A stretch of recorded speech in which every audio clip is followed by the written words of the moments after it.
ચીનમાંથી આવેલા કોરોના વાયરસે સમગ્ર વિશ્વ છે તેમાં તબાહી મચાવી દીધી હતી અને અનેક પરિવારોના માળા વિખાયા હતા। ફરી એક વખત ચીનમાં HMPV નામનો વાયરસ છે તે તબાહી મચાવી રહ્યો છે અને આ વાયરસની ગુજરાતમાં એન્ટ્રી થઈ ચૂકી છે। આ મામલે આરોગ્ય મંત્રી ઋષિકેશ પટેલે પણ રાજ્ય સરકારની શું તૈયારી છે તેને લઈને વાત કરી છે।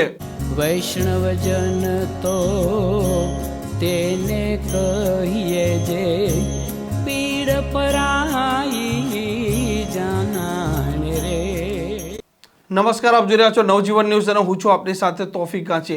હ્યુમન મેટા ન્યુમો વાયરસ એટલે કે HMPV આ વાયરસ અત્યારે ચીનમાં તબાહી મચાવી રહ્યો છે અને કોરોના જેટલો ઘાતક છે તેવું હાલ ચર્ચાઈ રહ્યું છે। આ વાયરસની ગુજરાતમાં પણ એન્ટ્રી થઈ ચૂકી છે અને અમદાવાદમાં જે પોતે રાજસ્થાન ડુંગરપુરનો પરિવાર છે તેમના ફક્ત 2 મહિનાનો બાળક છે તે 15 દિવસથી તાવથી પીડાતો હતો અને અમદાવાદની ખાનગી હોસ્પિટલમાં તેને લાવવામાં આવ્યો હતો અને આ બાળક છે તે HMPV પોઝિટિવ આવ્યો છે। આ મામલે અમદાવાદ મ્યુનિસિપલ કોર્પોરેશન અને રાજ્યની સરકાર હરકતમાં આવી ચૂકી છે અને આ વાયરસ કેટલો ખતરનાક છે કે નહીં, સાથે આરોગ્ય વિભાગ છે તેની અત્યારે શું તૈયારી છે, આ વાયરસનો ભૂતકાળ શું છે, અત્યારે બેડની શું સ્થિતિ છે તેને લઈને राज्य आरोग्य मंत्री ऋषिकेश पटेले बात करी है। 2 मास का बच्चा जो डूंगरपुर राजस्थान से आया था सारवार के लिए, उसमें यह डिटेक्ट हुआ है और उसको सारवार के अर्थे अहमदाबाद भेजा गया है। सर कितना प्रिकॉशन रखना चाहिए, क्योंकि ये अहमदाबाद में पहला केस अगर सारवार के लिए भी आता है तो कितना प्रिकॉशन रखना चाहिए?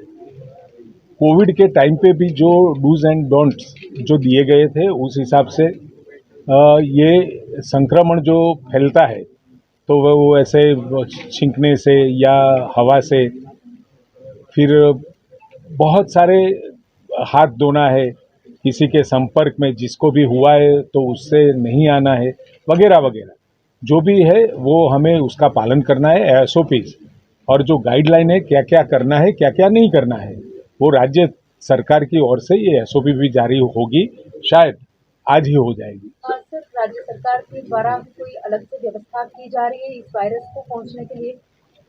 इसमें कोई पैनिक होने की अभी ज़रूरत नहीं लगती है, क्योंकि यहाँ से अपने जो केंद्रीय संस्था है उसकी तरफ से अभी कोई एडवाइजरी जारी नहीं की है, लेकिन उस पर सावचेती बरतने की वो वहाँ से सूचना दी गई है। इस हिसाब से राज्य सरकार भी सभी तरह की सावधानियाँ बरत रही है और अपने गुजरात में तो जितने अवेलेबल बेड है वो भी मोर देन इनफ है। वेंटिलेटर, बेड, ऑक्सीजन व्यवस्था, ये सब व्यवस्था है ही, लेकिन ऐसी कुछ भी जरूरत नहीं पड़ेगी और पैनिक होने की भी जरूरत नहीं। सर, तो कोरोना वायरस जब आया था तभी भी सरकार ये कह रही थी कि पैनिक होने की जरूरत नहीं, लेकिन जिस तरह से वो फैला लोगों के अंदर, तो ये जो नया वायरस है क्या वो भी कोरोना वायरस जैसा ही फैलता है या फिर संक्रमित ज्यादा लोग नहीं होते? क्या कहेंगे आप? इसमें अभी कोई एडवाइजरी या उसके बारे में कुछ केंद्र सरकार की ओर से बताया नहीं गया है, लेकिन फिर भी सावधानी बरतने की हिदायत तो केंद्र सरकार और अपनी जो संस्थाएं उसने दी है। उस हिसाब से गुजरात सरकार भी काम कर रही है और अन्य राज्य भी इसी हिसाब से काम कर रहे हैं। सर, टेस्टिंग और ट्रेसिंग किस तरह से होगा पेशेंट का? अभी ट्रेसिंग का कोई सवाल नहीं है, लेकिन टेस्टिंग के लिए अवेलेबल जितनी भी अपनी हॉस्पिटल्स है, जो RT-PCR के मशीन से वहाँ पर उसकी अलग से किट आती है, वो किट सभी हॉस्पिटल को परचेज करने के लिए भी बोल दिया गया है कि कहाँ पर भी ऐसे कोई भी शंकास्पद केस मालूम हो तो तुरंत ही उसका टेस्टिंग हो सके। तो राज्य सरकार कितनी अलर्ट है इस बात को लेकर? बिल्कुल अलर्ट है, लेकिन पैनिक होने की जरूरत नहीं है। राज्य सरकार उसके लिए सभी सावधानियां बरत रही है, राज्य सरकार तैयार भी है, लेकिन मैं जनता से अपील करना चाहूँगा कि इसमें कोई पैनिक होने की जरूरत नहीं है। सर अगर ये आगे परिस्थिति खराब होती है, हम एक वर्ष में वर्ष सोच लेते हैं, अगर खराब होती है तो हमारी ओर से क्या क्या तैयारियां हैं?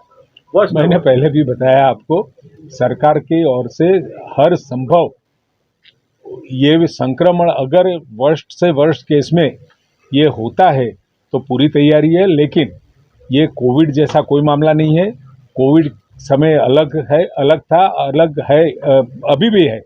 दुनिया के अंदर कई सारे देश में कोविड का संक्रमण आज भी है, लेकिन अपने भारत में उसको हम पूरा करने में सक्षम रहे हैं और इतना बड़ा देश, 144 करोड़ की आबादी, विविध कल्चर, भाषाएं अलग, बहुत सारे डिफरेंट सोशल एक्टिविटीज़, उसके बीच में आदरणीय नरेंद्र भाई मोदी साहब ने जो कोविड के अगेंस्ट जो नीति अपनाई थी, उसकी वजह से इतने बड़े देश में दूसरे देश में हुआ ऐसा नहीं हुआ।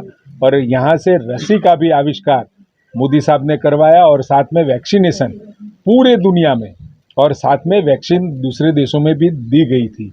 ये हमारे लिए एग्जाम्पल है, पूरी दुनिया के लिए आरोग्य विभाग, केंद्र सरकार बहुत ही उदाहरण रूप प्रस्तुत किया है। सर, फॉरेन से आ रहे हैं जो टूरिस्ट आ रहे हैं, उनकी कोई स्क्रीनिंग की जाएगी, ऐसी कोई व्यवस्था या कोई गाइडलाइन है? अभी केंद्र सरकार की तरफ से कोई एडवाइजरी जाहिर नहीं की है।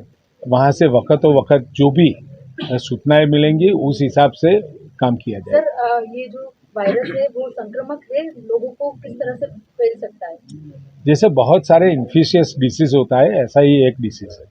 ચીનમાં કોરોનાની શરૂઆત થઈ હતી, આ વાયરસ ધીમે ધીમે અનેક દેશોમાં ફેલાઈ ચૂક્યો હતો અને અનેક લોકો આ કોરોના વાયરસના ભોગ બન્યા અને તે મૃત્યુ પામ્યા છે। HMPV છે તેને લઈને પણ રાજ્ય સરકાર અને આરોગ્ય મંત્રી કહે છે કે આ વાયરસથી ડરવાની જરૂર નથી, પરંતુ કોરોના વખતે પણ રાજ્ય સરકાર અને આરોગ્ય મંત્રી આ જ કહેતા હતા કે આ વાયરસ ગંભીર નથી, પરંતુ તેનું શું પરિણામ આવ્યું ને કેટલા લોકોના જીવ ગયા તેનાથી આજે ગુજરાતના લોકો વાકેફ છે। આ પ્રકારના સમાચાર માટે નવજીવન ન્યૂઝની આ ચેનલ જોવાનું ભૂલતા નહીં। વૈષ્ણવજન તો તેને કહીએ જે પીડ પરા